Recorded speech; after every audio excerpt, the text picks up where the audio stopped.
Friday the 13th, which is supposedly an ominous day. Oh, creepy. It's also the name of a really good movie series about a guy who wears a mask going around killing people in superhuman ways. And it's Jason Voorhees, and the first movie it isn't even about Jason Voorhees. Like, he's a tangential character. His mother's the one killing people. I know some people would say spoiler, but that movie is over 30 years old. And if you haven't seen it yet, too fucking bad. I'm a spoil the primary antagonist in the first movie. She's just going around killing people because. Oh no, we're live. What? We're live. Yeah, I know. the counselors were making out instead of watching her special needs child Jason, and so he drowned. And she's like, "I'm gonna kill anyone who comes back to this camp, the Camp Crystal Lake. I'm gonna kill anyone who comes here, and especially if you're a teenager and you're making out." Matter of fact, that's how you in the first 3 Jason movies. If you're a teenager and you're making out, Jason will kill you. If you're the girl or guy who's not getting any, you might make it out alive. But if you're doing what your teenage hormones tell you to do, oh boy, you're screwed. What? You're kind of screwed if you do that. Yeah. Well, I mean, it might be worth. I don't know, like Jason kills so many people in the middle of it. It's like you don't even get to finish, which is like the worst thing. It's like, wait, I know you're gonna kill me, but let me just at least finish before you do it. No, Jason's like, no, I have to kill you. And the thing is, like, the kills are so imaginative. Like 2 people are in the bed. They're so brutal. Yeah, 2 people on a bed, and he'll fold it up while they're in the bed, like horizontally, so they're bent backwards. It's some messed up stuff. Like, Jason just horrifically murders people. My personal favorite is the sleeping bag kill, where if you ever watch the NR-17 version of whichever Friday the 13th that is, this stupid girl, she's like, I'm gonna hide in my sleeping bag, even though I know he's out there and I shouldn't. I'm sorry. And he picks up. Did I hear that right? Hide in the sleeping bag. Yeah, did I hear that right? Hide in the sleeping bag. And he picks up the sleeping bag and smashes it against a tree multiple times, and you see the blood coming out, and she's screaming. And I'm like, why would you hide in this? That's like hiding in the bathroom. Why? There's no way to escape from the bathroom. Why would you do that? Stupid. Unless it has windows, you do not hide in the bathroom. Look, if I was a black person in a Friday the 13th movie, I'd be like, yeah. It's like, you're going to get the lake, and I'm the only black person here. Hey, I'm going to drop you guys off at the road, turn around, head back into the city. Fuck this shit. And then afterwards, you see it on 12 kids killed at Crystal Lake. I was almost there, but I saw I was the only black kid going, and I said, fuck that shit, and came back home. It was great, too. I'm still alive. What about Tom and Becky? They ass is gone now. But that's neither here nor there. Sorry for going off on that tangent.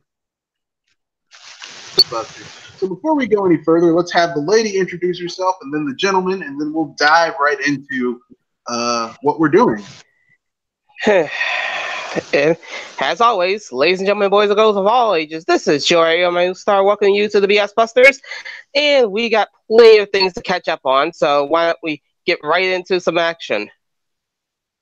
And this is Pedophile from Video Game Facts, and I was having a bit of trouble trying to get into Google Hangouts because whenever I try to click on the link, it leads me to Microsoft Edge rather than Google Chrome, where it's the only app where my webcam works. Huh, that's strange. Well, I don't think you really need a webcam for because my webcam has a built-in mic. That's why. You don't use earbuds or anything? No. That's a shame, man. That's a shame. But anyway,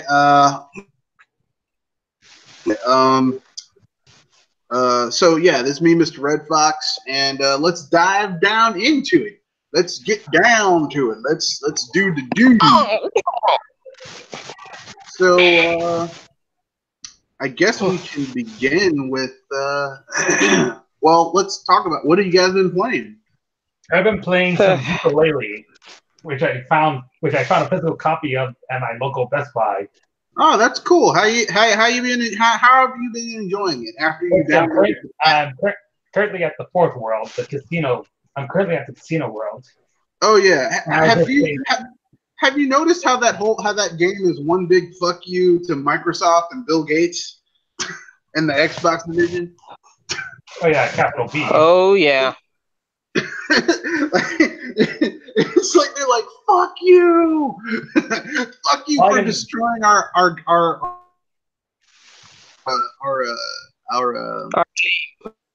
Or rather, our series.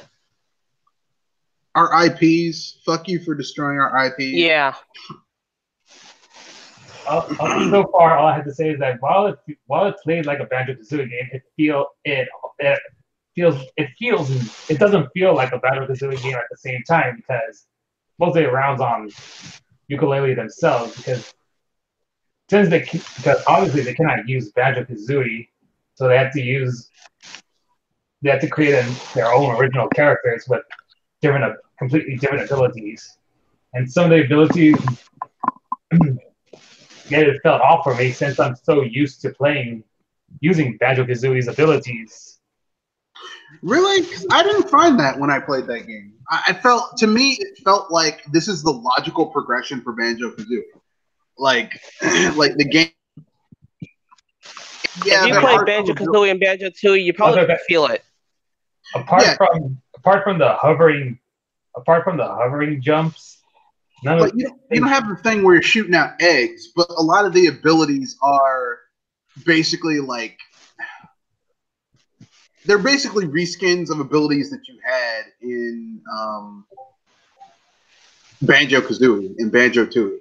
Other than the ground pound and the flutter jumps, like the transformations, the ability to fly, turning invisible, using like power-ups in order to solve puzzles. Like a lot of the mechanics and shit are very Banjo-Kazooie-ish, like gameplay mechanics. Of course, they can't use Banjo-Kazooie because Microsoft is holding that shit like a old dude who married a really hot young widow, and it's like, instead of like I'm dying, I'm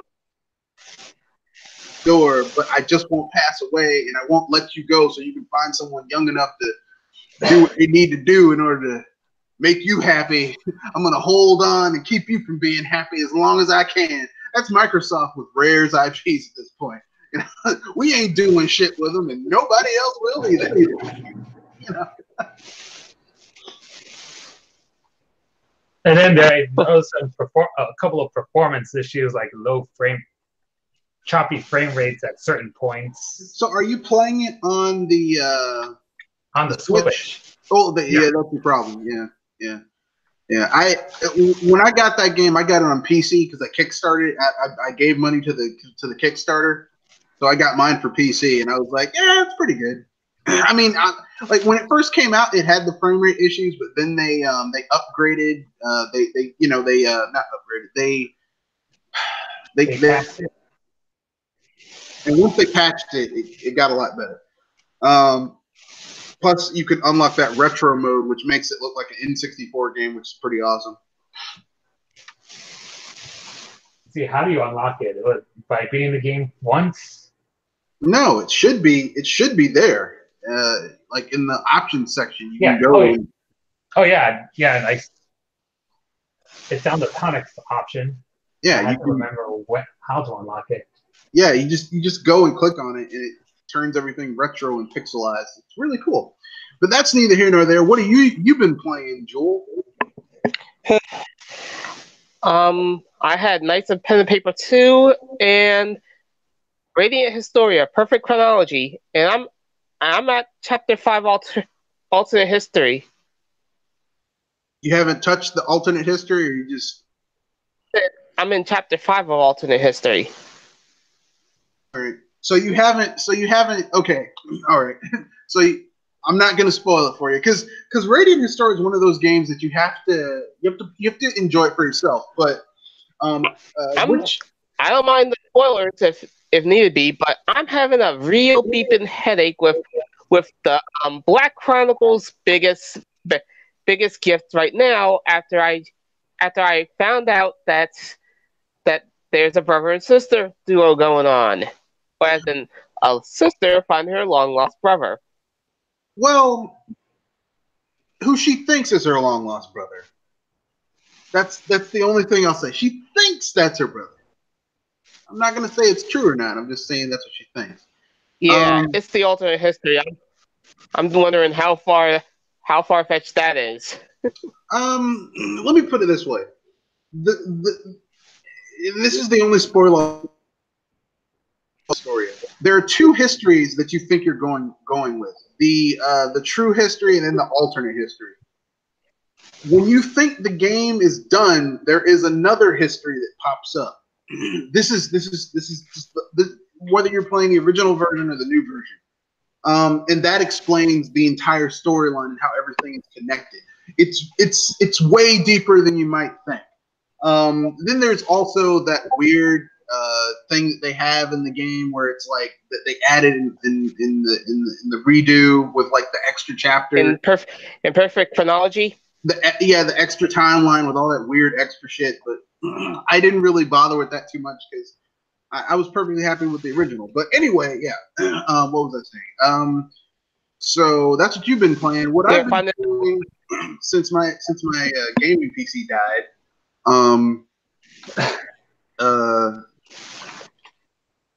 New one yet. As a matter of fact, the person that I paid like $1,200 to build me a new one gave me back my money and said they couldn't do it. So now I got to just go buy a new one.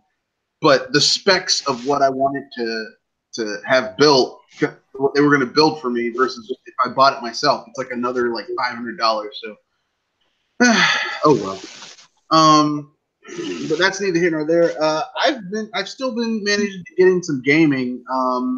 I've been playing SteamWorld Heist on PC, and I've been playing Robotherium on PC as well. It's also for the Switch, so I don't want anyone acting like, yeah, you're just being an asshole. Robotherium is this game where it's like a post-apocalyptic future. Well, not like it's a cyberpunk. Actually, like robots are rebelling against everybody else, and you have different factions. Like it's like cyborgs, androids, humans. It's all jacked up, and you're basically trying to lead these robots to uncover conspiracy and get their freedom. So it's kind of fun though.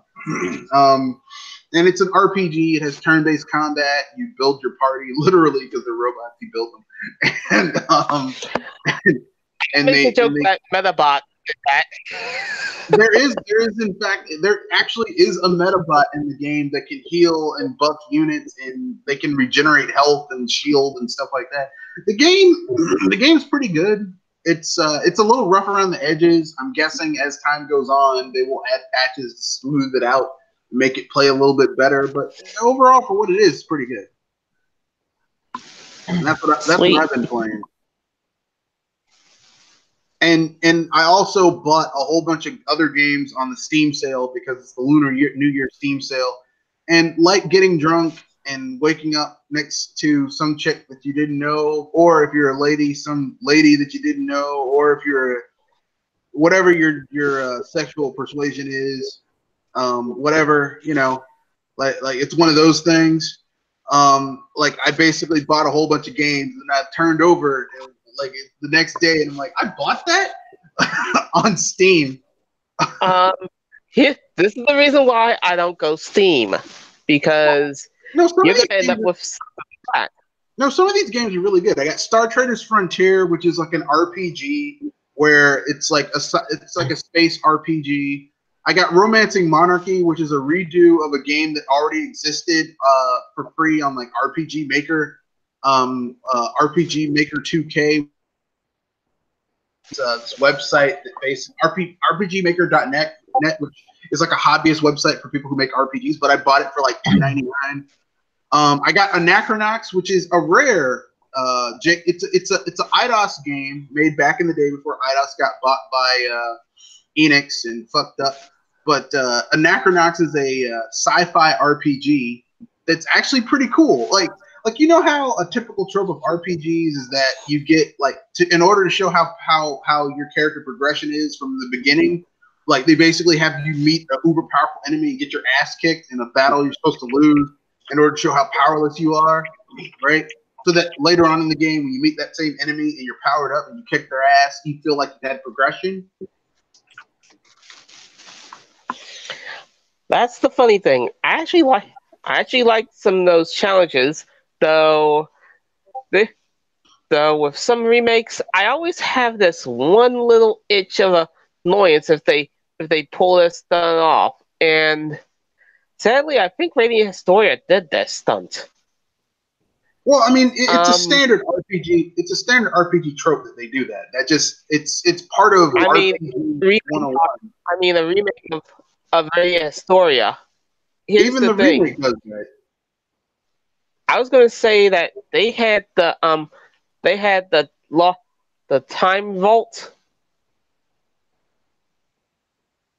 Yeah, they're fights you're supposed to lose, so that later on, when you like powered up enough and you come back and you fight. I know. I was saying that's a trope that I know that is in plenty of RPG games. I was saying that I was thinking that you were thought about another trope, which is in usually every RPG remake, like how there's an extra game mode in the new game that wasn't in the old game that breaks the new game.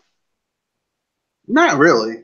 That wasn't the trope I was talking about. I was talking about just the standard RPG trope of there's a character, there's no-win fights that they do in order to show your character progression, so that when you meet that same NPC later on and you're powered up, like even Chrono Trigger does that. Like the first time you fight Lavos and your party gets ass handed to you, because I've played that game multiple times, even when I've powered up my party and gone through multiple playthroughs. And even then, I've had situations where it's like, shit, these characters are way more powerful than, they should be. But my point is, Anachronox, essentially speaking, has that in the beginning of the game where your main character, a guy named Sylvester Boots, is in his office on the top floor of an open area bar, and he's getting the shit kicked out of him by a door, like he's getting punched in the face repeatedly, and then the dwarf looks at the plate glass window of his office on the second floor and looks at him, and he looks at the window. He's like, no, don't throw me out the window. And he gets thrown out the damn window of his own office. I'm like, God damn. Like, this is the beginning of the game. It's like, shit. I mean, it's like, I think that's hilarious. I think the game has a very deep sense of humor. I like stuff like that in gaming, but that's neither here nor there.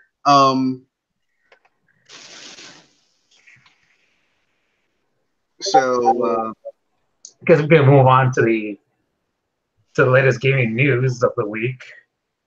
The news. Beginning with Activision. Take it away, baby. We can begin with Activision, and I was fine with Activision Blizzard. Basically, they're laying off a lot of people down at Blizzard. Well, they're going to lay off people. They haven't laid off anyone yet, but they're going to. There's a mass layoff coming up, and didn't they recently hire somebody for millions? Yeah, that is kind of shady, because they're like, yeah, you need to cut costs, and then they hired a guy for $15 million who hasn't done shit. I'm like, how many people could they have hired that would have been making games right now that could have made them some money for $15 million? I mean, literally, they could have hired a whole bunch of people. They could have hired 30 people. They could have hired 15 million. Let's see, 100 million people. Let's say 100 million just for 1 year. They could have hired 150 people. They could have hired 150 people, literally, for 1 year. They could have hired 75 people for 2 years to make a game for $15 million. At $100,000 a year, they could have done that. But, you know, it's Activision, so what do you expect? So there's a fear that that Activision will take a hold of all of Blizzard's IPs once they're out. They already have a hold of Blizzard's IPs. Blizzard, they already have their IPs. I mean, once the minds behind those IPs are out, those people are already on borrowed time. Huh. It's sad, but I mean, we knew this day was coming when Activision and Blizzard merged. So, you know, what are you going to do, you know?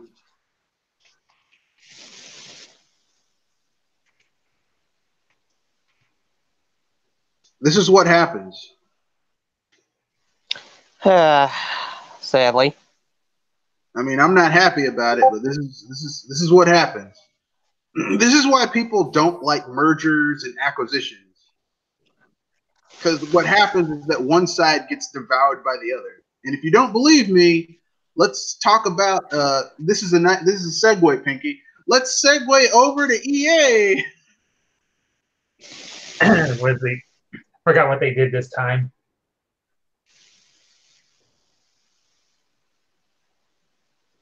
Just explain to jog my memory. EA's stock has taken a massive hit because they've had a lot of games. Oh yeah, now I remember. That have kind of not really hit their expectations, which is kind of weird. And yet they got saved by a free-to-play game. Well, the thing is that it's free to play. The hilarious thing is that like Battlefield 5 was a flop because it sold 7.3 million instead of 8.3, and I'm like, how the fuck is that a flop?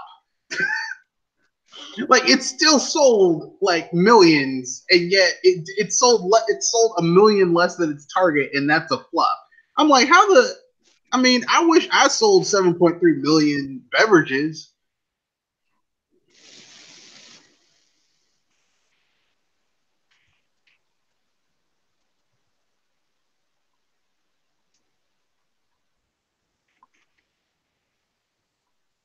Anyone have anything to say?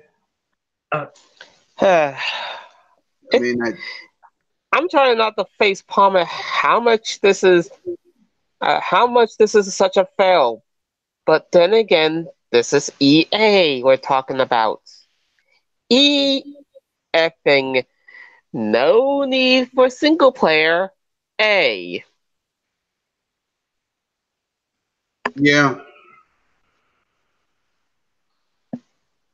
EA is like that. Oh yeah. Continuing on with the talk of EA, I hear that their Titanfall spin-off title is doing really well. What, Apex Legends? Yeah. Oh, Titanfall Apex Legends was a spin-off. I thought like people thought it was a new Titanfall game, and it's actually just something else entirely. I mean, I think what they said was that it's supposed to be a game that takes place within the Titanfall universe. I didn't know that. Oh well, I guess that's cool. Though it does squash people's hopes for Titanfall 3. No. They said they're also going to make a Titanfall 3, but I mean, this is EA, so like they might say, Apex Legends made a lot of money, so your guys are just going to do that. Not to mention that EA basically sabotaged Titanfall 2 so that they could devalue the studio so that they could buy it and put them with the other shit anyway. And I know people are going to say, what's your evidence of that? Because they released that game between two much bigger games in Battlefield 1. Like literally, they released that game between two of the biggest games. What, last year? The year before last? And there was no reason like why would you release that game that time of year? They would have done better holding that game off and releasing it in February or January, March, April, or the summer, something, than putting it out in the fall, because Titanfall is not that big. It's like it's a 2-tier game. It's not like it's not top tier, you know.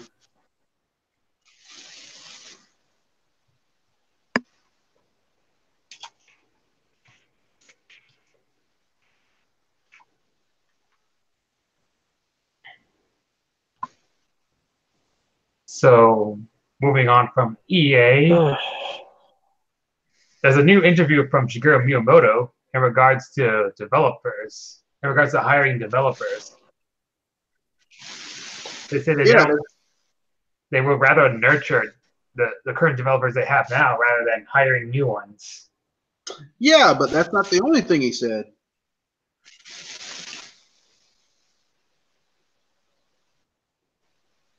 Oh yeah, mixing the old with new with its IPs and delegating responsibilities to the younger generation. Yeah, he also said they're glad that they hired more female developers and game designers. You know, for reasons. Right.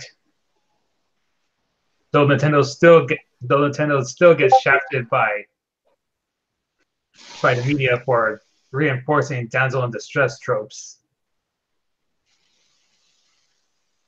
I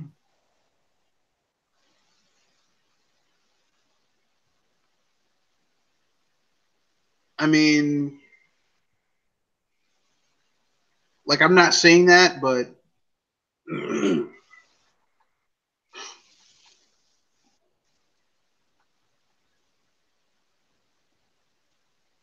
but I'm sure some people will say that.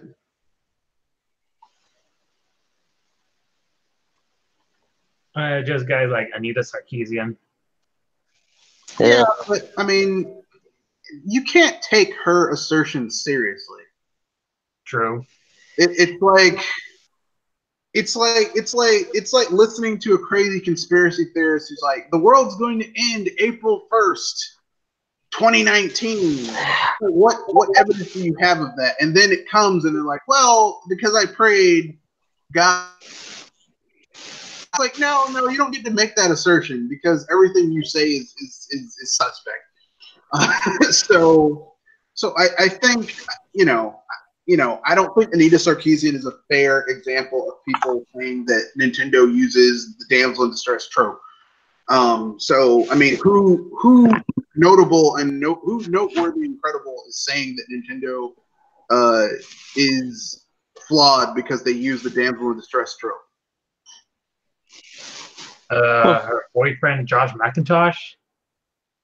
Like I said, if it's Anita Sarkeesian or her manager behind her, who is the person who uses her as a figurehead for a lot of the bullshit they talk about in order to drum up traffic so that they can make money, they're neither noteworthy or credible. Who noteworthy and credible is making these assertions that is using the damsel in distress trope and being sexist? I can't think of any other than those two. Well, then it's nobody then.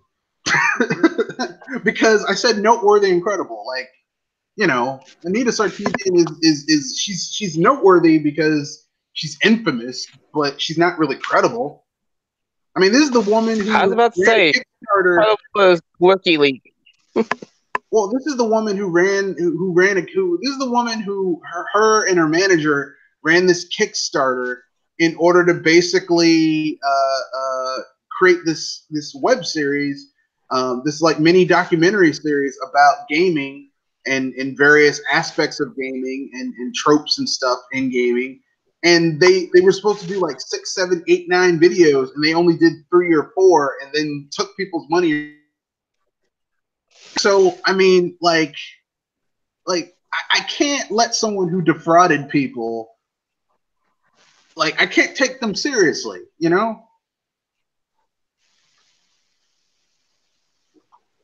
Right. No contest here. So, I mean, we can just say that no one of no one who is credible or noteworthy has said anything about Nintendo having damsels in distress in video games. And even if people did make that assertion, I mean, yeah, they do tend to use the damsel in distress trope for Princess Peach in a lot of video games, especially in the mainline Mario games. But they also created one of the best protagonists of all time with Samus. Except for in Other M, where she turns into a feckless, annoying brat. But aside from that game, she's pretty badass. So, I mean, you know, like Other M is the odd man out. It's not like, you know. Right. Or the various protagonists with gender swap options. Yeah. Or games that, you know, don't have gender swap options but have strong female protagonists, like Princess Zelda Chic, her Chic ensemble, or, you know, like almost every Nintendo game has had strong female, if not protagonists, strong female characters. Female secondary characters. Yeah, female characters that were, you know, relatively I mean, hell, in Breath of the Wild, there were strong female characters. I mean, in you know, Twilight Princess, there were strong female characters. Hell, in Skyward Sword, Princess Zelda really doesn't need your help. Like literally, like half of the game is spent following after her and her taking care of business. Like Link is superfluous almost. It's like, man, who kicked all these monsters' asses? Yeah, I've been here gone, motherfucker. You late. You need to get to my level, motherfucker. You know. So I mean, you know, although that's due to Sheik protecting her. Yeah, but also her being a badass. But you know, it is what it is.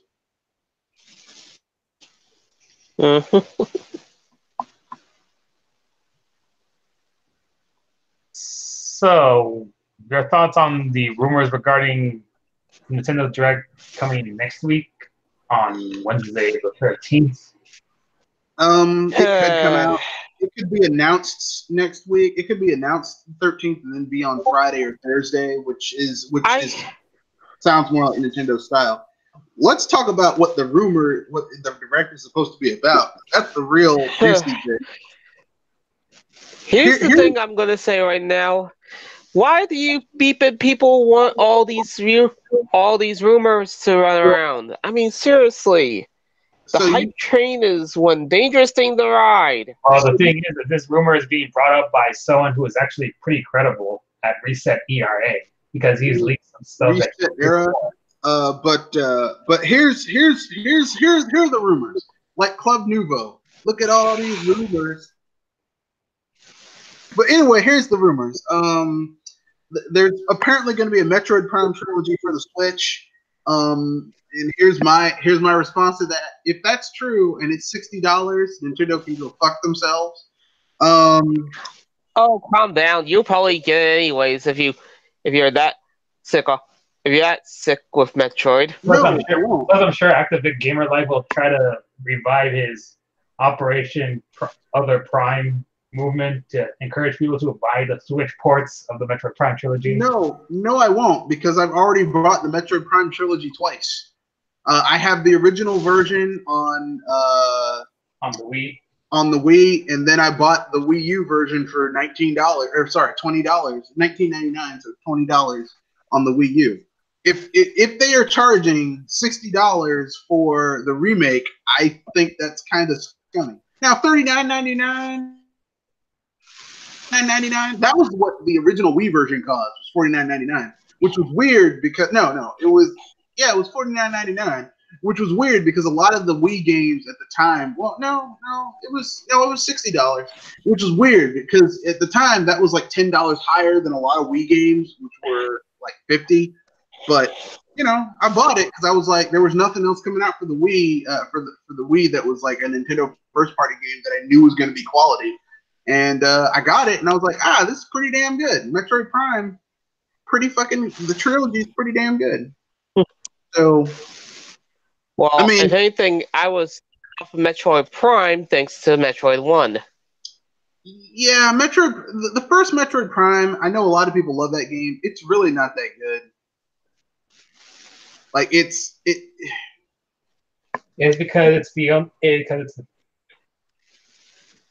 out of the three games, it's the only one that feels more like a Metroid, a traditional Metroid game than the later two games.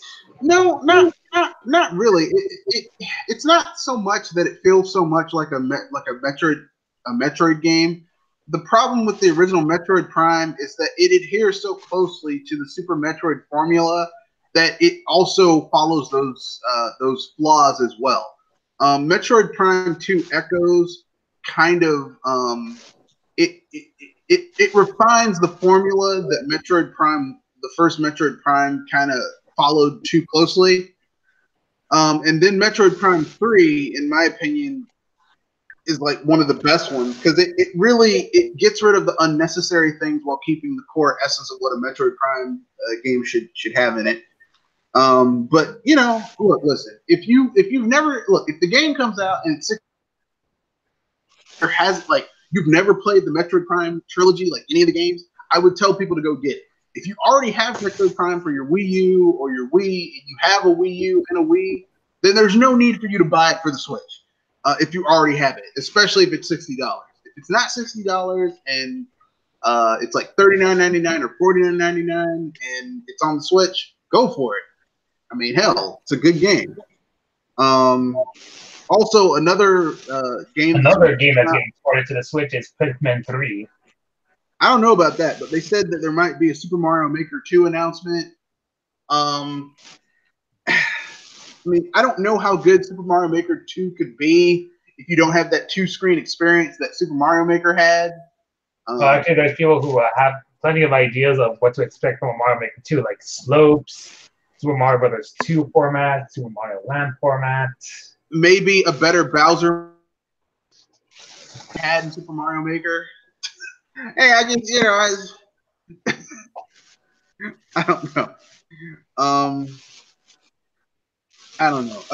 I mean, also more land and more diverse landscapes like snow, deserts. Maybe have the ability for you to use outfits that actually affect the abilities of Mario and not just like a reskin, which is just fucking lame. Sorry. I don't know. Let's see what else.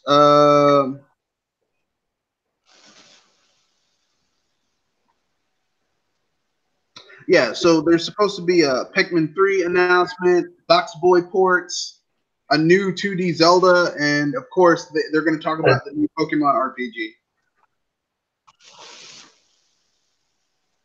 And of course, people.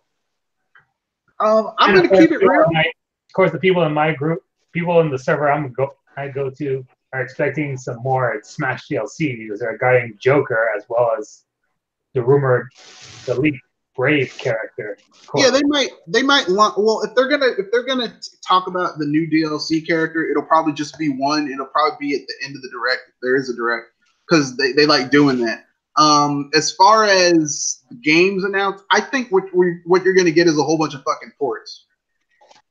Because I mean, right now, like Nintendo kind of blew their load getting Smash Brothers and that Pokemon game out, and I think this year what you're gonna see is a lot of ports of games. And the leak also mentioned about one unannounced Switch titles that will get people excited or something. I don't know what it could be. I think what you're going to see in the direct is a lot of ports. They're going to be like enhanced ports. From third parties. Yeah, I mean, there might be a third-party game. I don't know.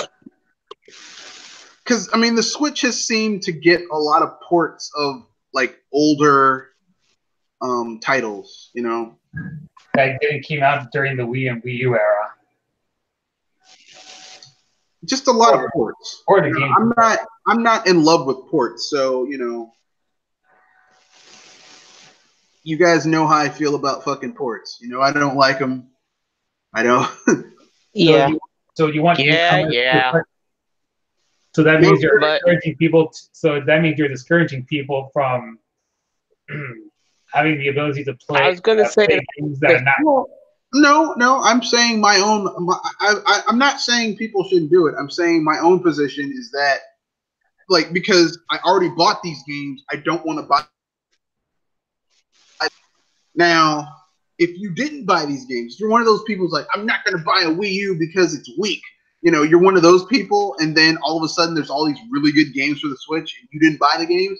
Well, then your dumbass needs to pay full price for them because you didn't buy them when they were cheaper and on in my opinion, a better system.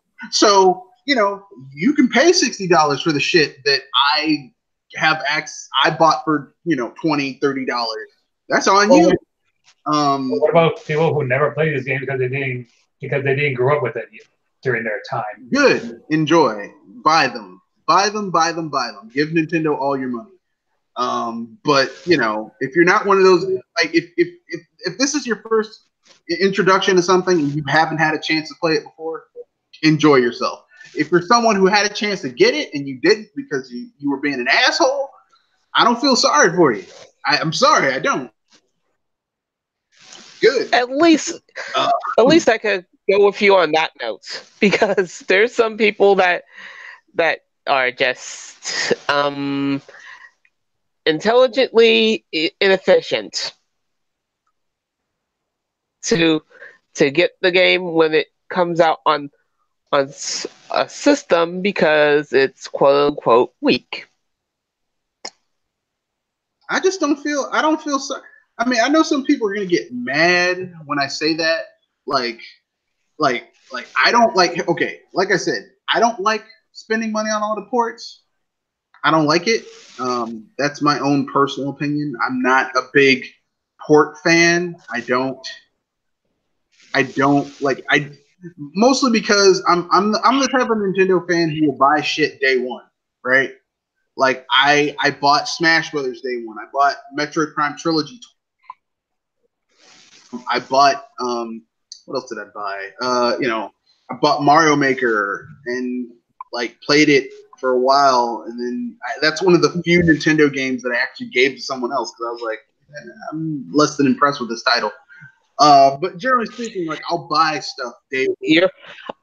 I would make the joke that you're not a creator, you're a player. No, I can create stuff. I mean, I'm someone who has multiple RPG Maker game engines, and I've made multiple RPG Maker games, for my own edification and to share with my friends and stuff like that. But like, that's something that I chose to do on myself. Like, if I'm paying $60 for a game and it's advertised as also a game, like, I don't think I should have to make my own content or enjoy other people's content that is less stellar than professional people. Well, it's like going to a restaurant and they're like, it's like, well, I'm paying $60 a plate, roughly speaking, and yet I have to go into the kitchen and fix my own damn food. Like, that's like, what the fuck? I would say that you paid $60 for Russian roulette. Well, it's not Russian roulette. It's like, I'm paying $60. Why do I have to cook my own food or eat someone else who's not a professional chef's food while I'm there? Which is basically what it is. And this isn't a Nintendo thing. This is like any of these people are like, yeah, you can create your own fun. Motherfucker, I paid you $60. You create the fun. Okay. That's what I'm paying you for. That's like you go to the movie. There's the funny part. If people always say that they can make a better Mario game, and then Nintendo just gave the two words that would probably make everybody say, "Oh yes, I'm gonna prove them wrong." Yeah, Challenge and accepted. Mario Maker, in like 95% of those levels are trash. I'm sorry. Trash. Yeah, they're trash. This is what happens when people say that I can make a better game than Nintendo. and that's basically why, in my opinion, I basically say that like that's my problem with Mario Maker is that like most of those levels, yeah, you get a few that are actually really good, but most of them are like, this is some bullshit, man. Why am I, you know? I mean, there's a You reason. gotta Like, exploit these. so now that we've gone over the rumors, what games could they announce? Pick 5 announcements that they could do if Nintendo has a direct on the direct that will basically make you go, that was a good direct. Information about home, What? information about town, which would be the new RPG that's supposed to be coming out. I hesitate to call that an RPG because we don't know what the combat system is going to be like, what the progression is going to be like. Just say the new game. Or at least from, the new concept. Let's say the new concept. Let's just say the new game from Game Freak. Yeah. So here's one thing I'm going to say. Hopefully, I don't see Pokemon get mentioned on the direct, because if anything, they usually get their own. So yeah, I hope that. Oh yeah, because it's usually the Pokemon company works on. They tend to work outside of Nintendo Directs when announcing their own games. It's only until after that they start appearing in Directs. Maybe a board game information slot, which would be 3. That would actually make you happy. Yoshi. I'm a board gamer, and I actually would want to see if Munchkin. When's Munchkin's coming? Because if anything, that's one of the board games I actually want to try. I mean, I like board games too, but like I'd be kind of pissed if they put that in direct. I said a select, as in do a show off of various board games to show what's coming soon. All right. Okay. Not take an entire slot by itself, as in not one board game taking an entire slot by itself, but a array of it. To at least show what may be coming. Some information about Crafted World of Yoshi's and one surprise announcement at the least.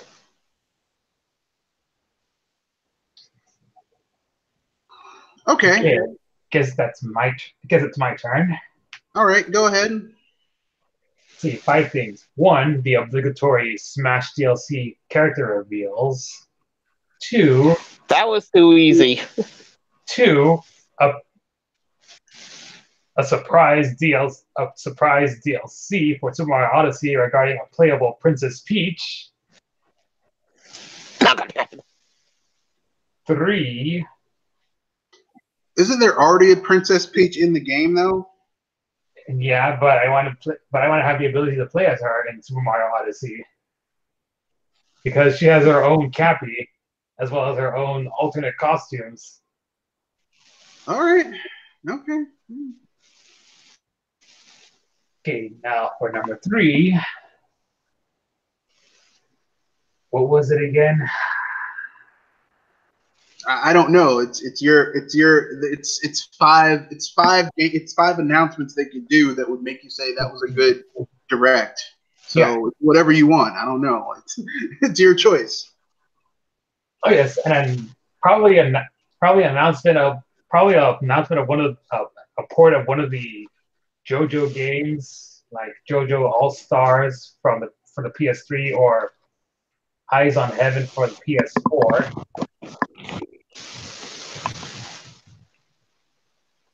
Number 4.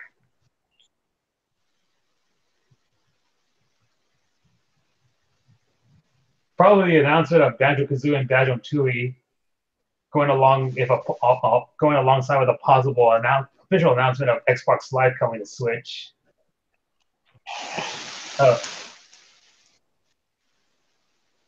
And number 5, I think this is the one where I forgot to mention, forgot what I was going to say. Take a breath and try again. Oh.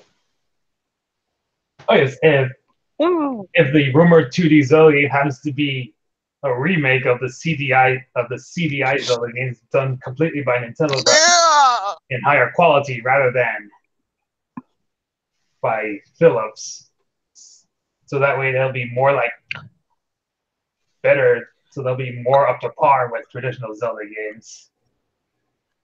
Traditional 2D Zelda. Sorry, you made me flinch. You said the CDI Zelda games.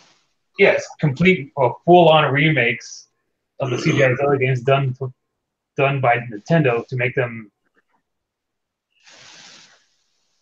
You know what that's like? To be on par with your typical 2D Zelda game. You know what that's like?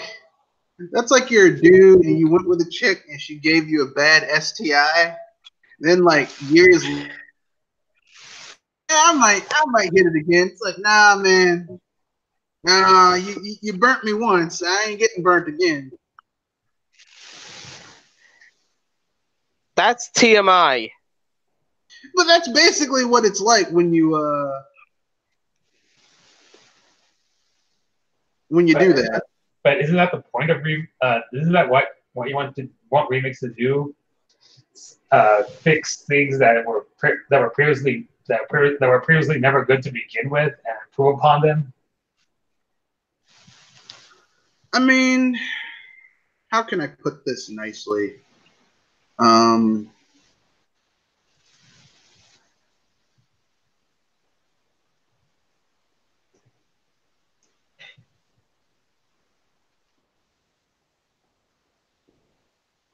How can I put it? Are you saying that the CDI Zelda games are beyond redemption, even if you try to make them better through remakes? How can I put this? It's not that they're beyond redemption. It's just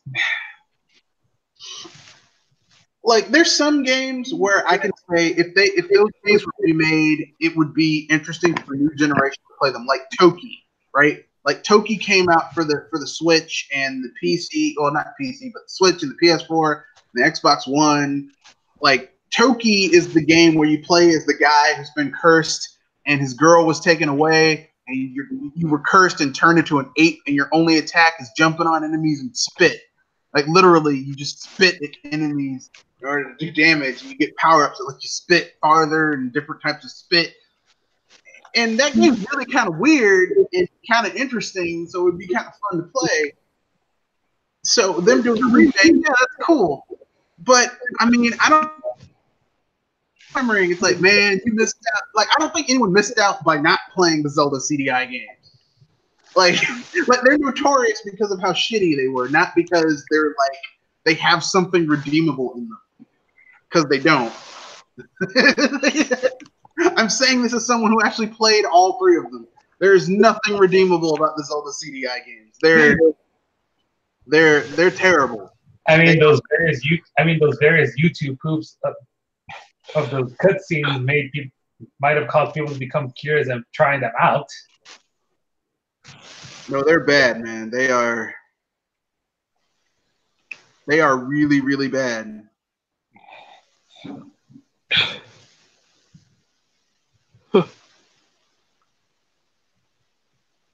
Like, really, really bad.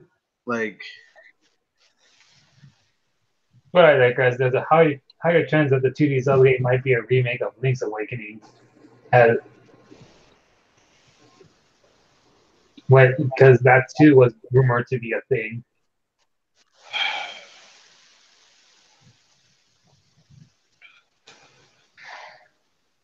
Okay. And those are my 5 things to make me convinced that the direct is good. Okay, I guess it's my turn then. Yeah.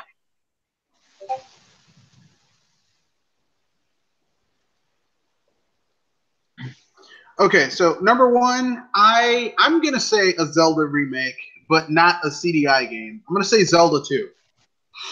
I think Zelda 2 remade, but changed up. I think it would be cool. Check this out. Wouldn't it be cool if there was a Zelda 2 remake, but you think at first it's a remake, where you go through Zelda 2, you go through the 4 dungeons, and you get the spells and shit. Then at the very end of the game, when you fight Dark Link and you save Princess Zelda, the game opens up and you realize that there's more game after that. That was only like the light world, basically like Link to the Past. It's light world. And then it opens up, and then there's all this extra stuff, kind of like how they did in Super Mario '93 for the Game Boy, where you think it's just a shitty remake of Donkey Kong for the Game Boy, but then you play it, and it's basically It opens up after you defeat Donkey Kong in that last world of the original DK, right? yeah. Like, I think that would be really cool. It's like, look at all this extra shit we added. That'd be awesome. And like extra bigger world, playable characters. Maybe if they turned it into kind of like a paper Legend of Zelda. Because I mean, I like the idea of the second Legend of Zelda game, where it's like a 2D plane and you're jumping and running around and stuff. That's cool. In my humble opinion, I think that's a neat.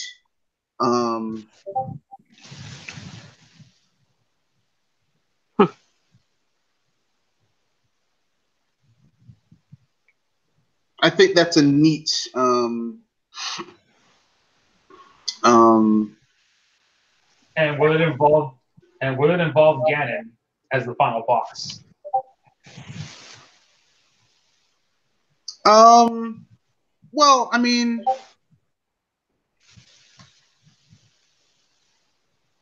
there's no need. There's no need for Ganon as the final. You know. Yeah.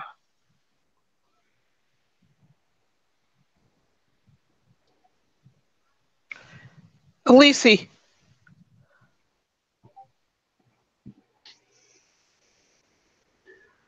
I mean, they could, but there's really no need for Ganon to be the final boss because, Other than to keep him relevant. Well, I mean, Ganon will always be relevant because when you think of The Legend of Zelda, you think of,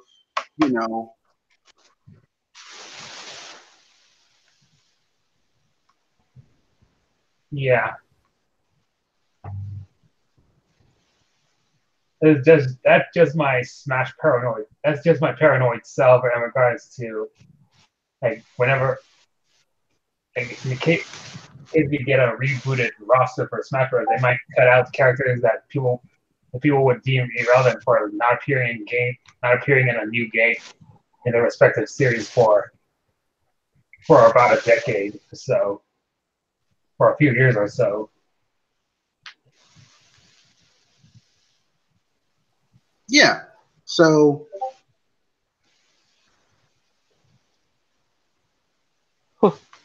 So what would be your second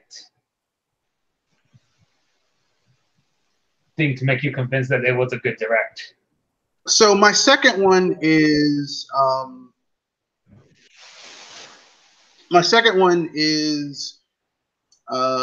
more news about how they're gonna games that they're adding to Nintendo's online to add value to the service. So maybe okay, we're adding SNES games. Maybe if they're really ambitious, we're adding SNES games and N64 stuff like that. Information like that adds value to the service and makes it more enticing. That would be interesting to me.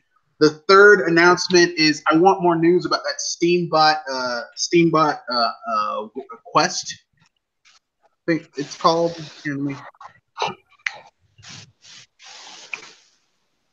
I think it's called Steambot Quest. No, Steam World Quest.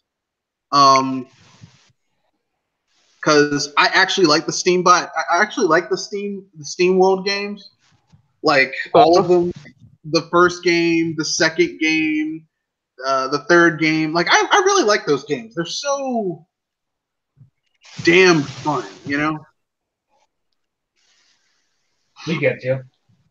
So I would like to see more of that.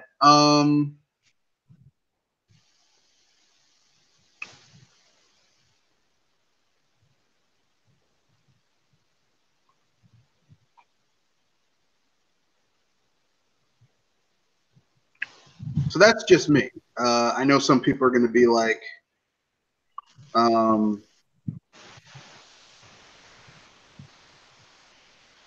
how dare you, sir? But that's my own personal opinion. Yeah.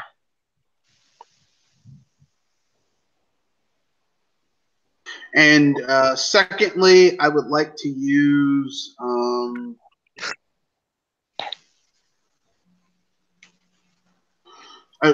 fourth, I would like to see more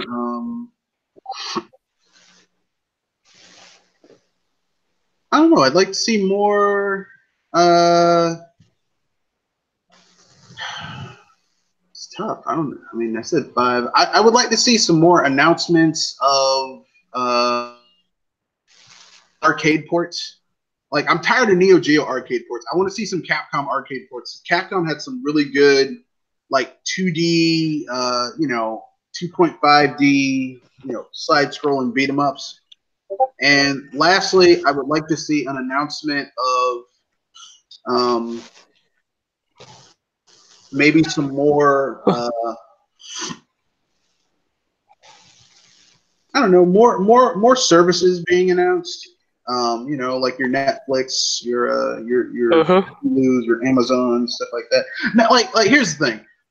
Those like I already have the system, okay? Like I already have a Switch, but those I think would help make some people say, "Oh, well, I can have my gamepad like thing right next to me and watch my favorite Netflix show while I'm doing X, Y, or Z."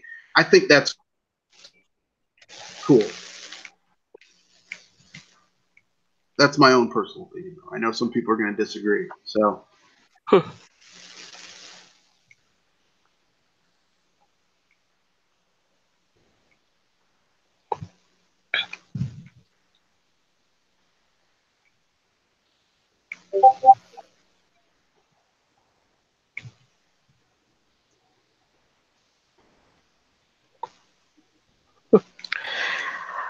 There's some things that probably would make more sense if it didn't. Right.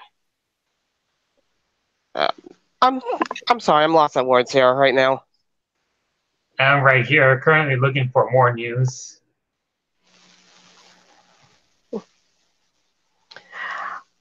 Though, of course, if anything, the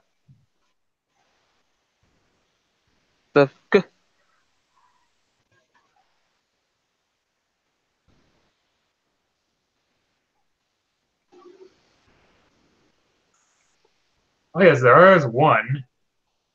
Okay. From Nintendo, at least. They made a response to the news regarding Piranha Plant corrupting save files in All Star when it's getting corrected. They said they revealed that they were unable to replicate the save file corruptions on their part. And people have now begun speculating it has something to do with counterfeit Samsung micro SD cards as the culprit. Counterfeit SD cards? Yeah, counterfeit micro SD cards.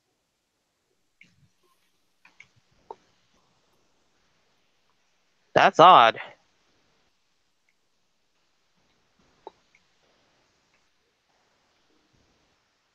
Yeah, this was shared to us by Gilligan Stash. at the Game Idea Guys Discord server.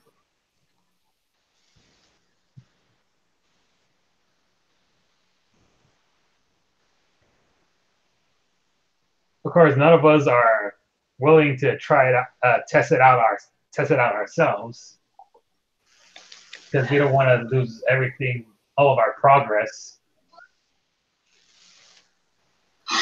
I think maybe someone could have downloaded something they should not have downloaded. That could be the case.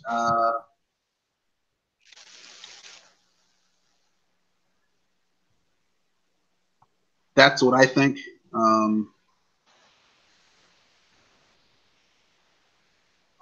That's my own personal opinion. Someone could have done something they have no business doing. Someone could have ganked the system.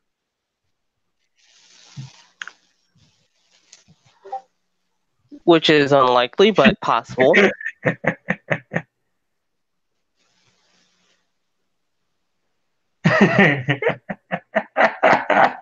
Where's the joke? Just realized there exists this game called Bee Simulator, which will be releasing by the end of 2019. Bee Simulator. Yes. And I'm looking at the comments, hoping to find any Bee movie references. Here, I thought Machi was smoking some weed.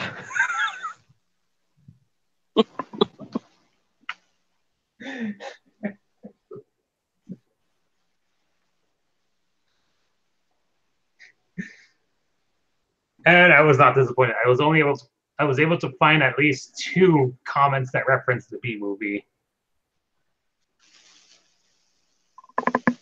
Of course.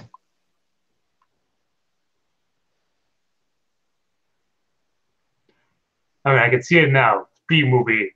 But every time someone says Bee, gameplay footage of Bee Simulator pops up.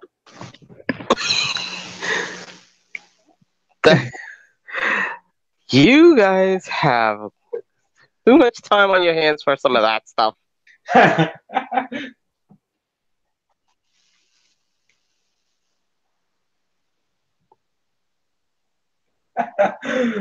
That's because we have no lives.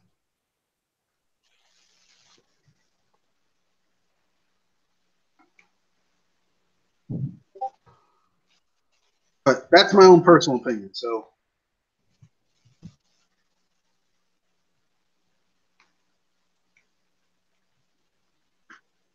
and SAO Hollow Realization Deluxe Edition coming to Switch on physical,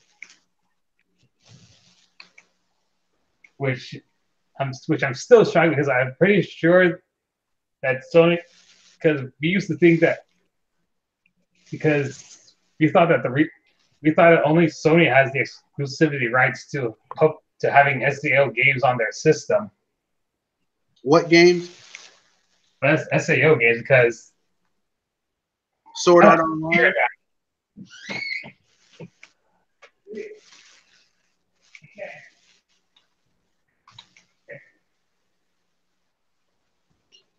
You mean Sword Art Online?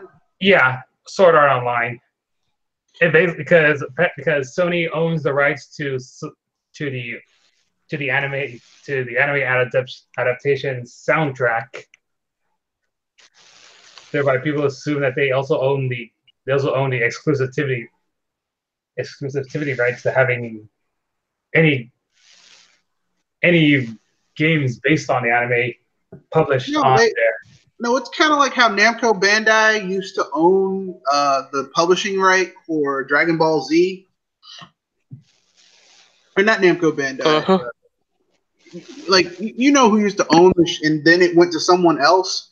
So now, like, it's like the publishing right to someone else, but Bandai Namco still is publishing the SAO games, just that, but only under Sony systems.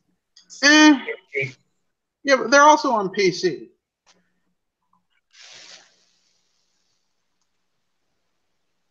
Like there are a lot of Sword Art Online games on PC, and I think isn't there one on the 3DS?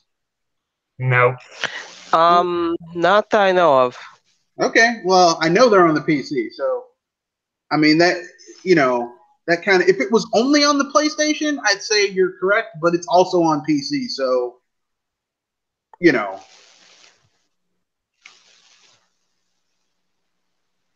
And correction, the reason why is because Aniplex, the publisher of the SAO anime, is also owned by Sony, I believe. Are they? I have to double check on that one. No, I'm saying are they because I don't know. Like you wouldn't know on the spot. Yeah, right. I have no idea. I don't know.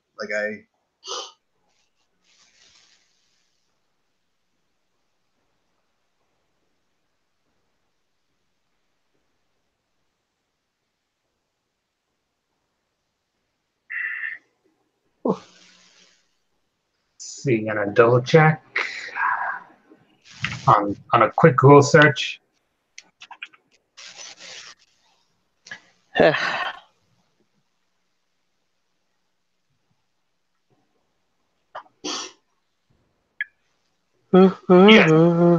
Aniplex is a Japanese anime and music production company owned by Sony. Okay, so there you go. Well, I'm not surprised. It seems weird that they would let them. It seems weird that they would let them release all these games on PC, though. That's my only. Probably because Sony believes Sony doesn't think that the PC market isn't a threat to them. Probably is why. That's strange because the PC market. There are more people with PCs than there are people with PS4s. Ooh. Because they only care about controlling the console market rather than the PC market. Oh, they tried to control the PC market. Remember the Vio? No, I don't. Exactly. the Vio was Sony's attempt to take over the PC market. Now I know I seemed like I was a little bit out of it, but I bought a CyberPower PC with you guys. And it's got some pretty beefy specs, and I got a nice deal on it too.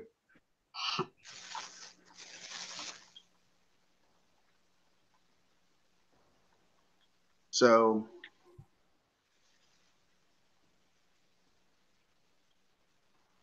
yeah, right. But anyway, let's keep it up. Let's.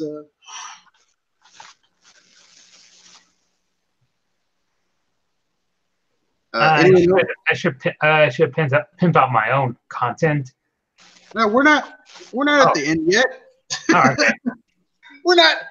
How dare you, sir? No, I'm joking.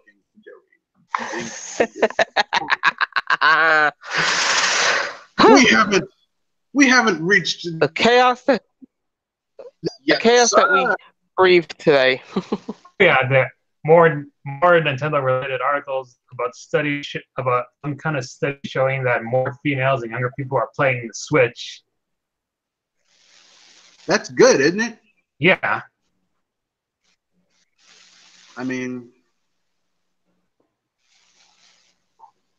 basically in the fourth quarter of 2018, the female demographic is pretty much on par with the male, so 50-50.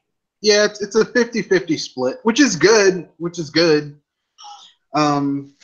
It's like I'm one of those people. I'm not one of those people like this is a He-Man woman haters club.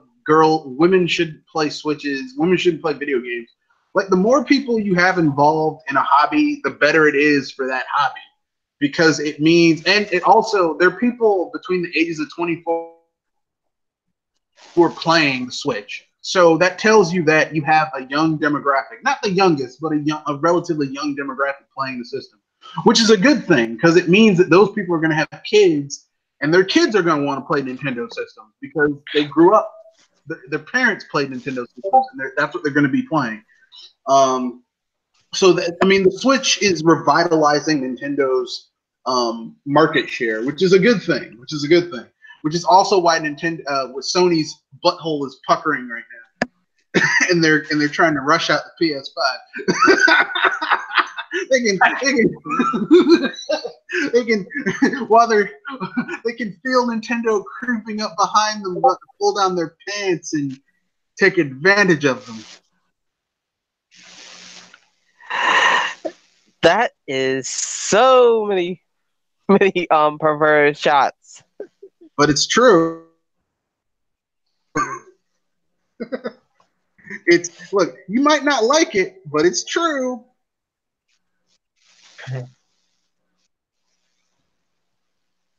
And Mario and Luigi Bowser's Inside Story for the 3DS is apparently the worst-selling Mario game since the Virtual Boy in Japan. I can understand that. For the people in Japan, the Switch is really kind of like the Switch is basically has taken the place of the 3DS and the Vita in Japan. So for them, it doesn't make sense for it to be, for them to, dig out their 3DSs and get just to play Bowser's Inside Story. It'll probably do better here in the States and in Europe. Because I don't think that game sold nearly as well as Dream Team did. But that game didn't have nearly the same push that Dream Team did. Like, Dream Team had its own, which I still have. Like, and Dream Team's, it plays a little bit better than Bowser's Inside Story. So... Funny, because if anything, I still got all those games. So do I. That's why I'm saying that it plays a little bit better. It flows better. Like basically the Mario and Luigi games get better with each update. With each new iteration. Yeah, with each iteration. So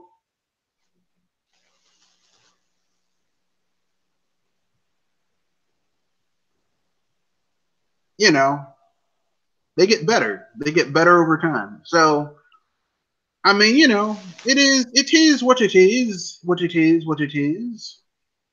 Okay, moving on. So Nintendo has an official Valentine's Day poll where you get to vote. Where you get to vote which character fans would love to give a Valentine's to. And the following characters in the list were Mario, Luigi, Peach, Yoshi, Wario, Waluigi, Pikachu, Isabelle, Link, Zelda, Kirby, and Jibanyan from Yokai Watch. And the results shows that Waluigi pretty much curb stomps all the characters.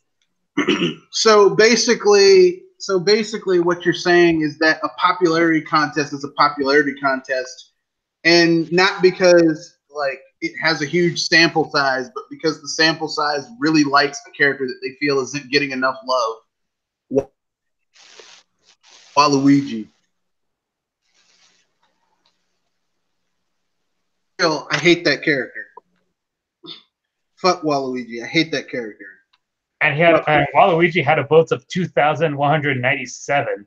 Well, that's not a fair sample size.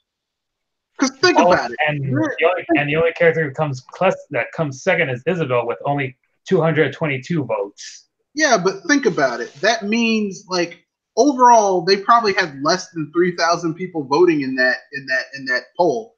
And yet there's at this point almost over 30 million Switch owners.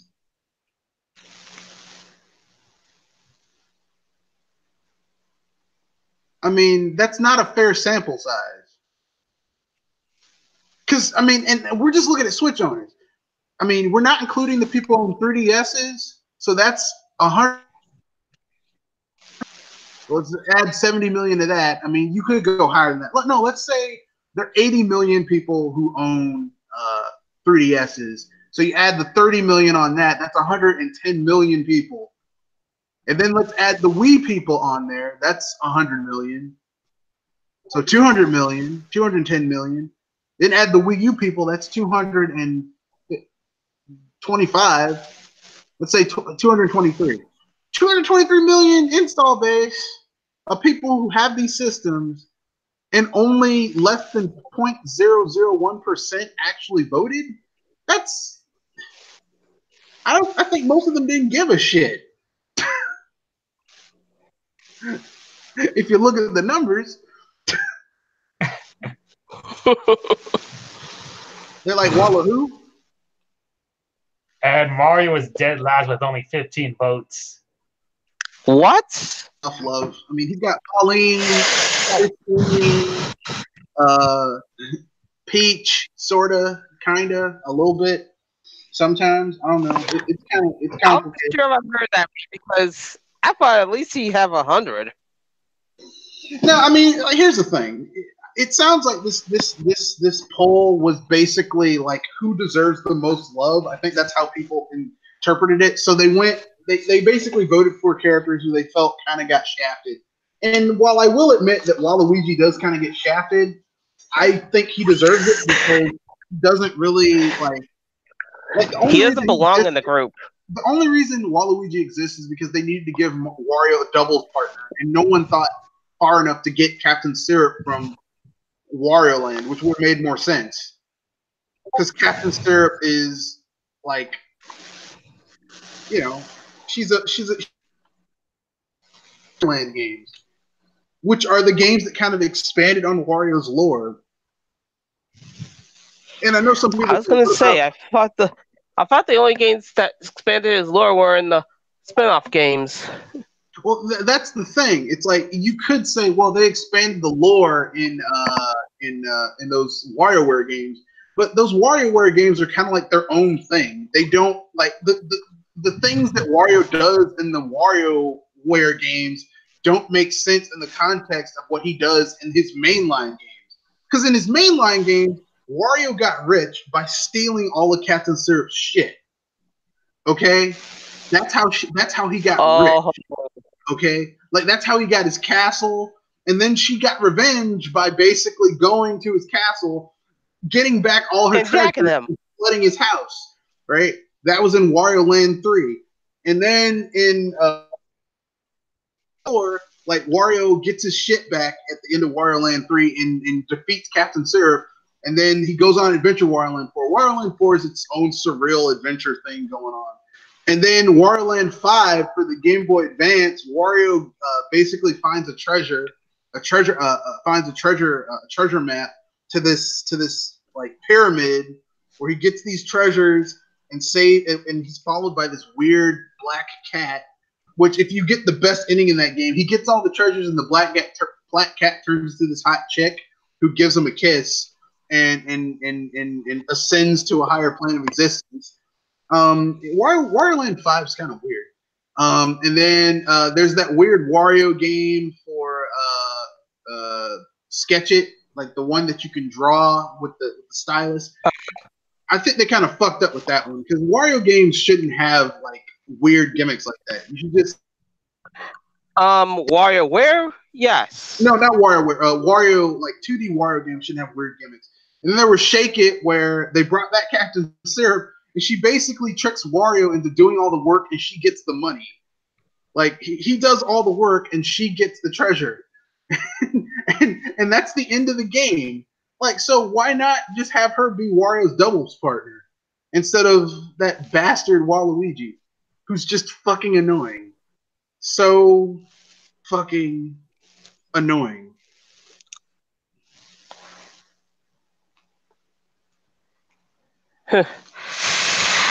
It's like having your worst enemy be your best partner.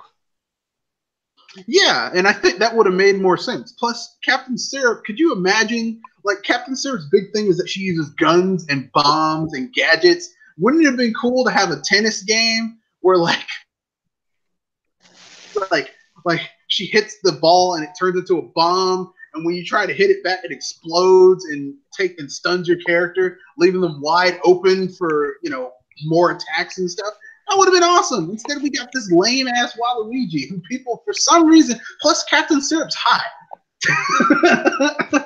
Like it would have been an awesome dichotomy for Wario, this fat, hairy slob with this really hot, short pirate captain. That would have been awesome. But no, we had to get fucking Waluigi.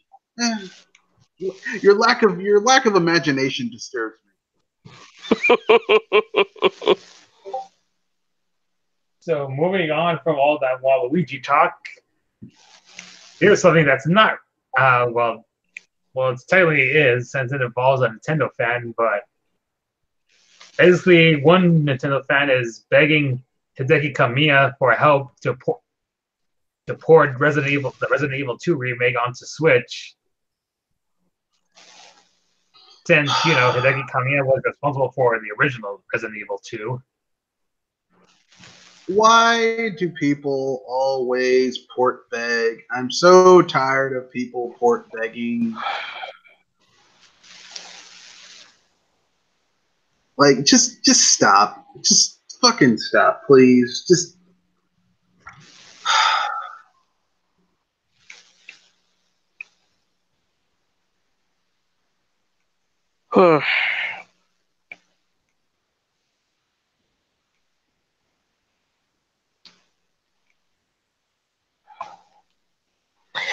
As long as there's bad game here's a makers, factor. what happened? Kamiya doesn't respond in a rather trollish nature like he always does. Instead, he just asks for the fan politely of what's going on. You know what probably happened? Someone probably pulled him aside and said, "Hey man, you can catch more flies with honey than you can with vinegar," which is sad because I like Hideki Kamiya when he's unchained. It sounds like Hideki Kamiya is the Kraken from Clash of the Titans. Unleash the Kraken! Bald-headed, short, 5'6" Kraken. Yeah, that would be a riot. But either way, he'll get your ass. Just be sure to have some protection when it happens. I'm telling you, Nintendo. Look, you're making all this money. You're making all this money. Here's what you need to do: buy platinum. I know I've said this before. They don't need to buy platinum and make Hideki Kamiya your Twitter outreach manager. You honestly want him to be the official Twitter ambassador of Nintendo? Yeah. Because you know how people are always port begging and like, I don't want to buy a Nintendo system to play Nintendo games. Why doesn't Nintendo go third party? It's like, why don't you move out of your mother's basement? Oh God! I was thinking that I was trying to be merciful because some of those burns, they sting, and I like it. And I was thinking that I don't think the world's ready for so much fire. Yeah, it'd be worth it though, since Nintendo has taken off the gauntlets and said we're going to be less kiddie and we're just gonna, we're going to be more open. He's like, that could be his part-time thing when he's not making games. He's also the community outreach.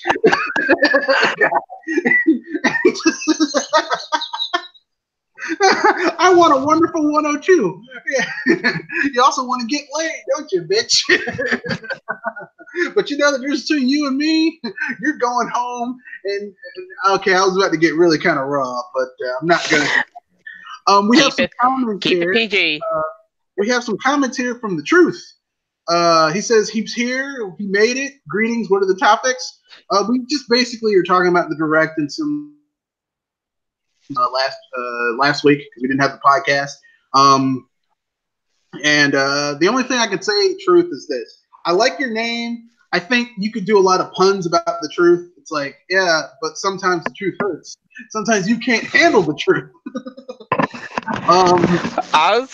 There's some things that you can make with that line, and I'm wondering if you're going to use them. Well, I mean, you could do a dick joke about the truth, which is a guy's nickname for his dick. You know, instead of Spot, Skippy, Mr. Happy, called it the truth. He's like, well, the thing is that sometimes women can't handle the truth. You said it, not me. sometimes the truth hurts. Oh. Anyway, as I said, that's you, not me. So it says, I mean, the 2019 lineup for Switch is probably already packed, so I'm kind of surprised when Nintendo confirmed there's still a couple unannounced. No, they haven't announced anything for 2019 except for that Pokemon game. Yoshi. What? Yoshi's Crafted World and Yeah, Pokemon will be the big. Like the first. That's like coming out in the begin, like towards the end of their fiscal year. That's going to be their big push into we're going to have strong sales at the beginning of our fiscal year. So like their fiscal year ends in March. So that's still like the beginning of the year for us because that's not our fiscal year.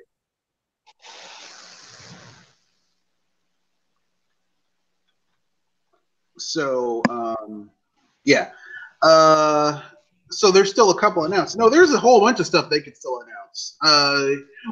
That's the exciting thing about having a new system. And since they were so, there wasn't a lot of like first party games coming out last year for the Switch, aside from Smash Brothers, and even that was kind of it was spearheaded by Sakurai, but a lot of the work was done by like Namco Bandai. So really, I mean, like Nintendo's first party studio has been real quiet. So what the fuck have they been working on? You know, aside from whatever they're crafting in their basement, it might be something huge, but we don't know yet.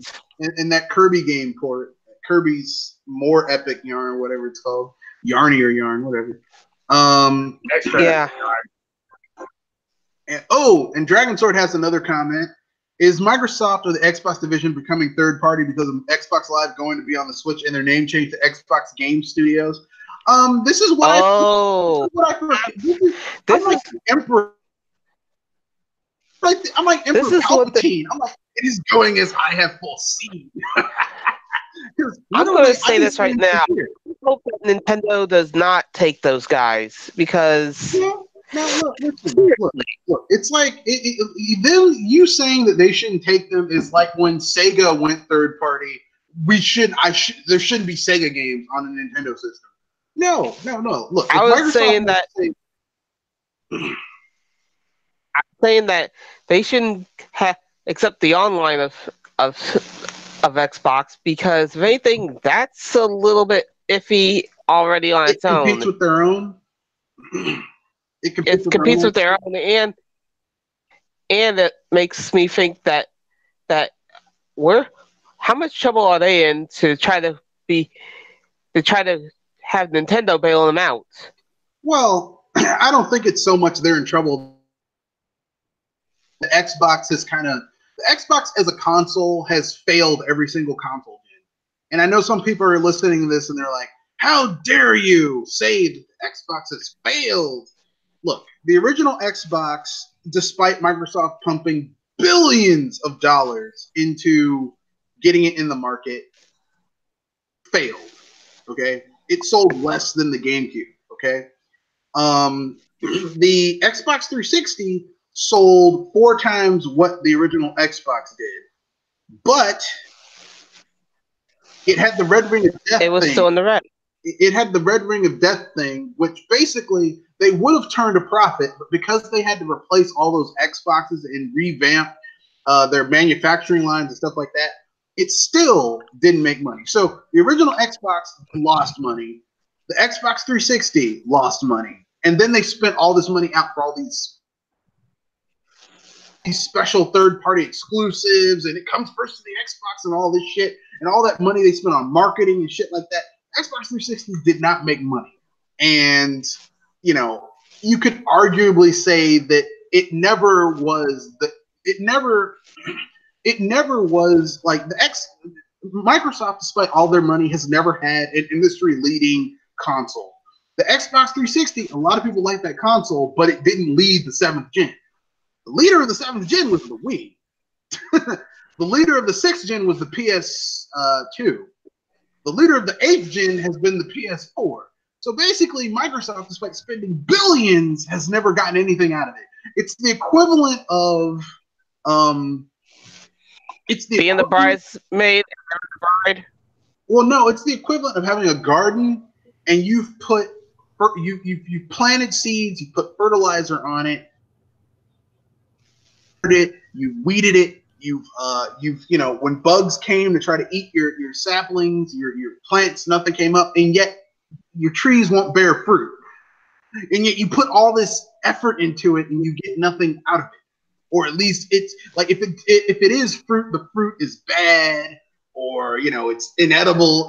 That's basically the Xbox. So if you've had 3 console gens and you've never really turned a profit, despite all the money you've spent, all the resources you put into it, you have to change up how you're doing business. And so for Microsoft, like the Xbox division is kind of like it's a dead limb.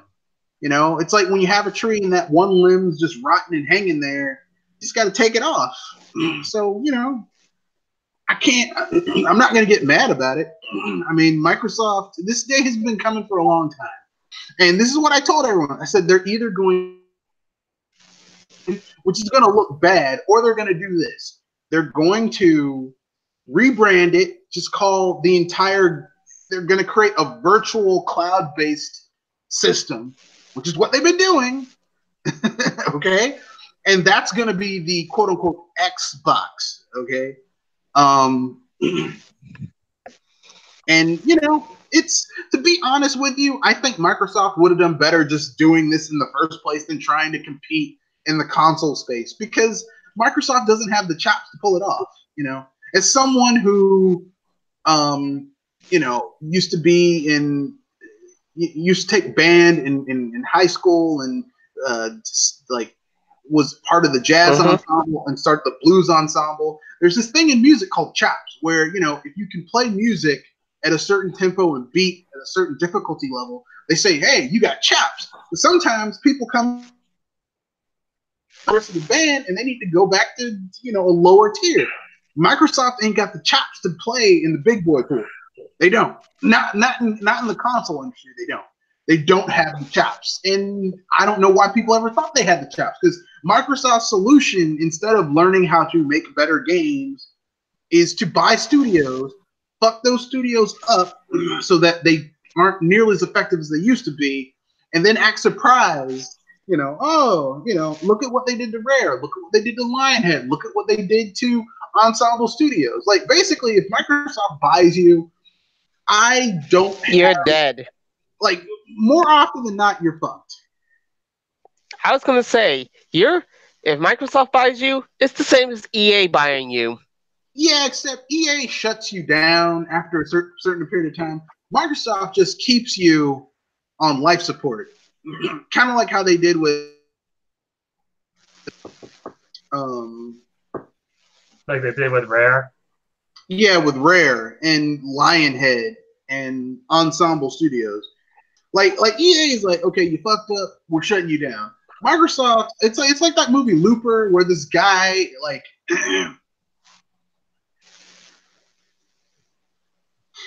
this guy fails to kill his future self, and runs away. So like the older version runs away. So they find the younger version and they hook him up to a machine and they start amputating limbs and cutting off various things. So this guy's driving away and he loses a tongue, an eye, a nose, an arm, which shows that they're doing that to his younger self.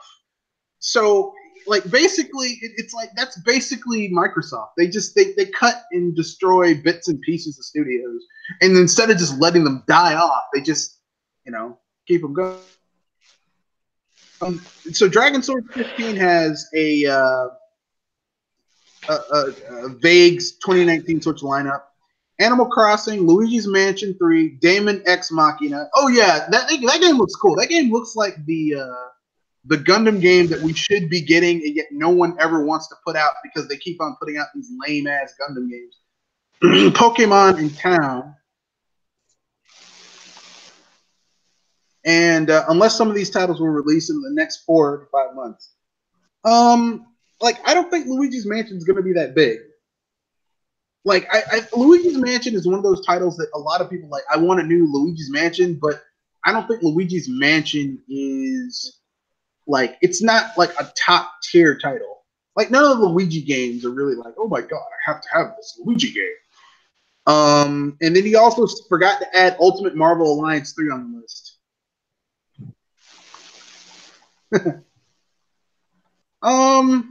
I mean, do you think Capcom would put Ultimate Alliance 3 on the system? Oh no, Ultimate Alliance. That's that new Marvel Ultimate Alliance. Yeah, based on the Marvel universe. It's being published by Nintendo. Yeah, I mean, I'm probably gonna get that because I haven't played Ultimate Alliance in a long time. I don't know how good the new Ultimate Alliance is gonna be because you don't have the original studio working on it. It's like the same name, but I don't think it's, I don't know if it's going to be good. But, I'm not going to get that day one. I'm going to, I'm going to wait. But with that being said, anything else you guys want to do before we move on to the conclusion? Is it time to check out our content? Kind of. Well, I did make 2 articles. That's right, you did. Yeah. One is where I talk about the debate whether or not spirits deconfirm characters for Super Smash Bros. Ultimate DLC, and another is my ideal death battle matchups. Yeah, you got a list. You got Raiden versus Ryoko Matoi. That's Raiden from Mortal Kombat, right? Raiden from Metal Gear Solid. Oh, sorry. Then. Okay. Eva Unit 01 versus Gypsy Danger. Maleficent versus Ganondorf. Man, they're not going to fight. They're going to... never mind. There's King DDD versus King K. Rool. That should be a fatal 3-way. It should be King DDD versus King K. Rool versus... Bowser? Yeah, that should be a 3-way. Or they could make it a fatal 4-way and have King DDD versus King K. Rool versus Bowser with a special guest appearance by Toad. Oh, you troll. All these big fat motherfuckers fighting each other because they're all huge. Ridley versus Charizard. Frieza versus Mewtwo. That's not even a fair fight. I was about to say, where's the fairness in that? Mewtwo would burn Frieza down. It shouldn't be Frieza versus Mewtwo. It should be. It's because both characters look similar. It should be Gygas versus Mewtwo. Cell versus Miru. From Hunter x Hunter. Yeah, Cell would win. Popeye versus Saitama. Saitama would win, obviously. Sub-Zero versus Ultra. Sub-Zero, obviously, because Sub-Zero can fight and teleport. Shit. Mr. Freeze versus Captain Cold. I'm going to go with Mr. Freeze. Even though Captain Cold and Mr. Freeze are in the same universe, I'm going to go with Mr. Freeze. Or should I say Dr. Freeze? Mr. Freeze is the retcon of Dr. Freeze, but I like the original. The Dr. Freeze from Batman Beyond, who's like, you may feel some momentary discomfort. And then kills the lady because he's so fucking badass. Donkey Kong versus Gorilla Grodd. Which Donkey Kong? Are we talking like modern day DK or modern day DK? Oh, modern day DK would fuck up Gorilla Grodd because modern day DK is stupid but insanely strong. I mean, Gorilla Grodd's abilities wouldn't work. Like Gorilla Grodd's hypnosis wouldn't do shit. He's like, I was trying to hypnotize him. Donkey Kong would beat the shit out of him with his massively large muscles and hands. Scrooge McDuck versus Wario. That's a tough fight because Wario is wicked strong and greedy, and Scrooge McDuck is wicked strong and greedy. So, although I think at the end of the day, they'd probably go into business to steal everyone else's shit. Dracula versus Dimitri. I don't know. Is this Dracula from Castlevania or like Castlevania's Dracula. Oh, probably Castlevania's Dracula because Dimitri's badass, but Castlevania's Dracula has all types of fucking powers. Alucard from Castlevania versus Alucard Helsing. Clearly, it's Alucard from Helsing, although they might be the same guy. It's never been established. Like, Alucard from Helsing, I think, is the son of Dracula. He's not Dracula. He's the son of Dracula, if I remember correctly.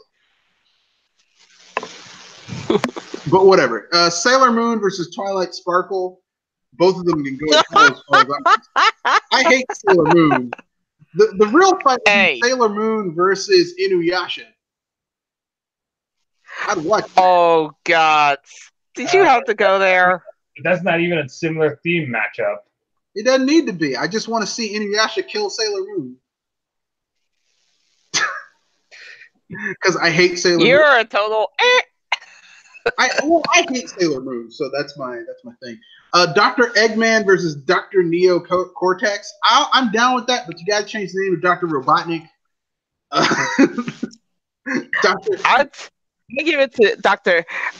Ivo Eggman Robotnik. Yeah, I want if it's Robotnik, it's got to be that fat, kind of out of shape, but somehow can outrun Sonic the Hedgehog Robotnik.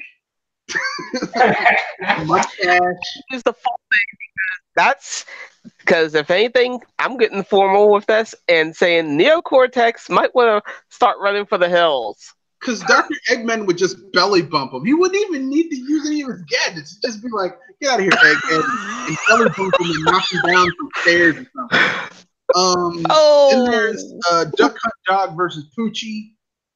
I'm gonna go with Duck Hunt Dog because you can't kill him. Like, you shoot him with a gun, it does nothing. I know. I've played Duck Hunt. Well, there is the arcade version where you do have the ability to shoot the dog. Yeah, but he just flinches. It doesn't actually kill him. So, you know.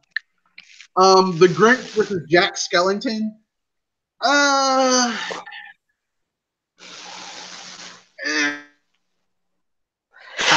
That's the Grinch just goes around stealing shit. I mean, and the Grinch is kind of an asshole. That would be a no-win situation for someone. And is this post his heart swole 3 times bigger, or before? Before. Oh, well, he'd still get his ass kicked. You're a bad one, Mr. Grinch. If Tony, as long as they got Tony the Tiger, the Tony the Tiger guy to do the song of the music, it'd be of the theme song for the fight. It'd be awesome. You're a bad one, Mr. Grinch. M. Bison versus Geese Howard. Oh, I thought it would be Akuma versus Geese. No, you can do M. Bison. Originally going to be Akuma versus Geese, but then I changed it to Bison. Yeah, I'm going to go with Bison versus Geese. I'm going to say Bison wins. Bison is more impressive than Geese Howard. And plus, he looks cooler. Zuko versus Todoroki. Is that Zuko from Avatar: The Last Airbender? Yeah, but Zuko's kind of an asshole. I mean, he does have character growth, but he's still kind of an asshole. Undead Chosen versus Goblin Slayer. I'm gonna go Goblin Slayer.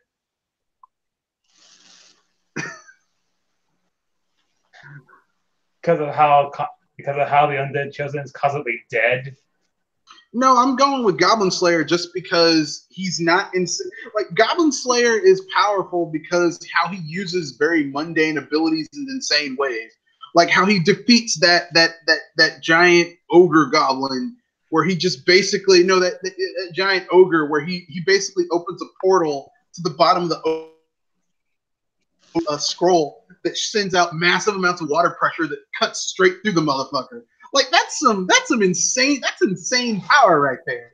And it's like it's not his power. It's the tools he has in really interesting I was ways. saying that is one of the smartest ways to use certain tricks. Yeah. So right? yeah, I'd give it to Goblin Slayer just because like he's used to fighting in unconventional methods, and I don't think Undead Chosen is basically an intelligent zombie against Goblin Slayer, who could definitely figure out he's a zombie and figure out ways to do massive damage to him. Guts from Berserk versus Kirito. Kirito from SAO. I mean, I'm gonna have to go with Guts. I'm gonna have to go with Guts. I know Kirito is technically more powerful, but the thing about Guts is that are more powerful than him in killing them. So the whole power argument doesn't really. It's like, well, he's more powerful. Yeah, Guts will find a way to kill him. So, and probably even if he has to break him, probably in a really violent, fucked up way too. Rocky Balboa versus Little Mac. I mean, obviously it's going to be Little Mac. Yeah, I mean, look at the people that Little Mac had to beat down in order to get his title. I mean, not just that, but Little Mac has like if you know anything about boxing, Rocky is not a good boxer. He's not a good boxer at all. like Little Mac actually, like if you watch Punch Out training sessions. Well, if you watch Punch Out, there's actual like how to dodge, how to parry, dodges a lot of stuff. Rocky just sits there and takes punishment. It's just fucked up, man. So no, you don't do that. That's bad. That's bad boxing. Ling Xiaoyu versus Sakura Kasugano. I don't know who either of those people are. Sorry. That is one's from Tekken, the other from Street Fighter. Oh, I know that Sakura. Sakura, you mean the girl who has a major crush on Ryu? On Ryu, yes. Even to the point where she kind of dresses like him a little bit. Even though like Ryu in Street Fighter is like when she first meets Ryu, she's like a teenage girl, like 14, 15 years old. And he's like in his early to mid 30s. Early to mid 20s. Really? No. When she first meets him, he's in his 30s. Because remember, in the original Street Fighter, he's in his and then Street Fighter 2, he's in his late 20s, like 27, because Street Fighter 2 is like 5-7 years after the events of the original Street Fighter. And then there's Alpha, which is where they first introduced Street Fighter, and he's in his like 20s, like mid late 20s, and she's like 14, 15 years old. That's creepy. That's fucked up. Ew. Cosmos versus Aegis. I mean, I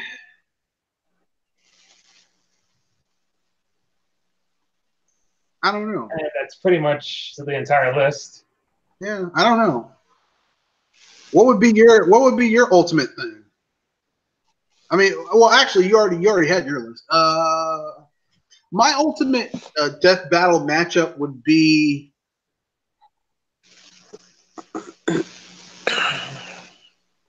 I would do Chrono Trigger versus. I would do Chrono from Chrono Trigger versus Cloud Strife. Oh, just so that I could see the power of thunder that he has versus Cloud. So I could see Chrono kill Cloud Strife because I hate that character. I was gonna say, get his ass kicked. Without Materia, Cloud's easy pickings. Even with Materia, he couldn't take Chrono. Don't forget, Chrono came back from the dead. That's pretty badass. I would say, I agree there. And I was going to say that Chrono got revived, but he has been through Hades and back in a sense. While Cloud came back from the dead. I was saying that Cloud is not bad have a swordsman, but he needs materia in order to use magic. And I mean, without materia, well, and if you really want to be cheap, you can have them bring their party. So you could have you could have 4 characters with Cloud Strife. You get a Tifa and that dude who curses all the time, Barrett. And I don't know Tifa, who Barrett, the 4th character would be. Maybe Sid Red 13 or Sid, or Tifa or even Vincent. Yuna, not Yuna. What was the name of the ninja girl? Forgot her name. Sorry.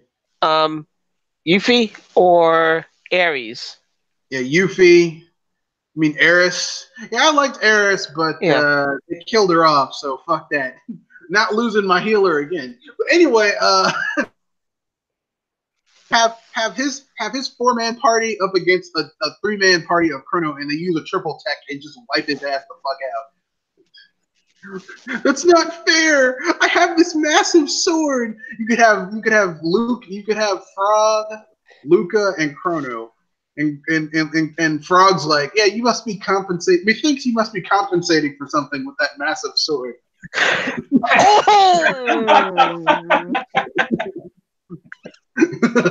I mean, I like Final Fantasy VII for its battle mechanics, but the characters, well, it's battle mechanics. It's fun.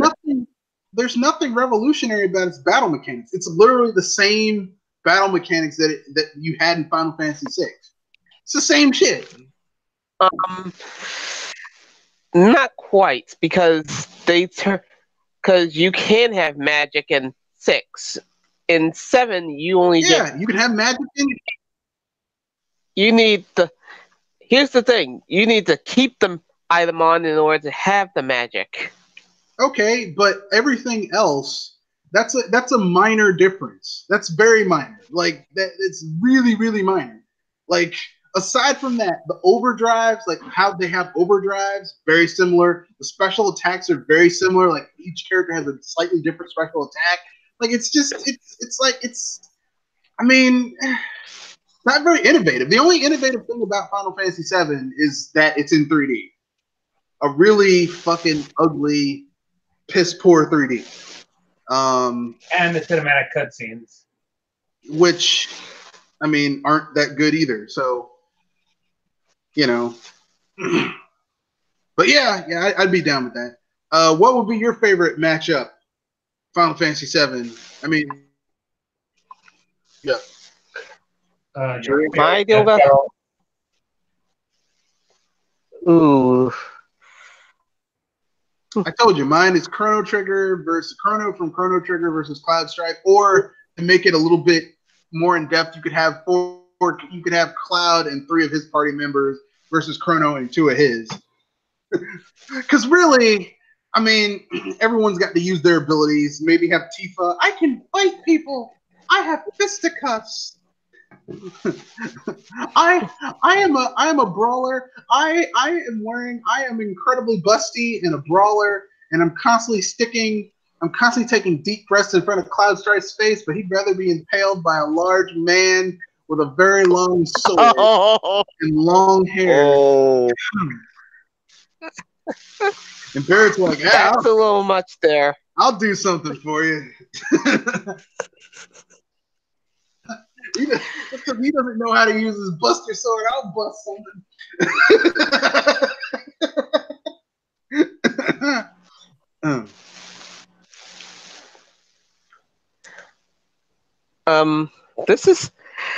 This is a tricky one for me because I'm trying to figure out which kind of let's see. How about Terra from Final Fantasy VI, Cloud Strife from Final Fantasy VII? You're pushing here, buddy. Though, if anything, I just realized that. Is your ideal death battle going to be card games related? No, if anything, I'm trying to be careful with this one. I was thinking versus offer from ghouls and ghosts versus I think one of the swordsmen from Final Fantasy. Oh, I just realized. I just thought about it. To see who gets the better sword. Titus from Final Fantasy X versus Arthur from the Ghouls and Goblins series. To at least see who has the better sword skills. So if I think anything, I'm Arthur betting would Arthur. win. I think Arthur would win just because he has a better attitude. Because Titus is a whiny little bitch. My dad was mean to me. Shut up, bitch. Whatever, bitch. Do you have any plans for Valentine's Day? This is from Jorge Zaldivar. Aside from going out with my girlfriend that weekend, nope. Like I'm just I'll let you guys handle that one. doing a. Unfortunately, I have nothing. I don't have anything. I don't have anything else other than going to eat somewhere with my parents for dinner for Valentine's Day. Yeah, I'm doing a staycation. So that Friday, I'm going to work. Like I'm not going to work that Friday. Sorry, that Thursday, and then doing a staycation with the girlfriend for 2 days, and then I'm coming home. So that's what I'm doing. And it's a great time in the city because basically it's cold, so there's not a lot of tourists. So like the hotels have really good deals. So that's what I'm doing. Let's see what else. So we've gone a little bit over, but we didn't have a BS Busters in the midweek. So that being said, that's the end of the podcast. Pinky Don pimped out his My own articles. his own articles, and Jewel, she doesn't have anything going on, I don't think. Sadly, no. But if anything, I do advise people to at least try to visit the Video Game Facts website to at least try to see what's going on and maybe get some fun news from the group there. Yes. I mean, if anything, I've had some. Yes. So this is me, Mr. Red Fox. I have some things to pimp out. So you can reach a new video. You can reach me at Mr. Red Fox at Mr. Red Fox BS Busters at that's right, folks. That's right. This channel has its own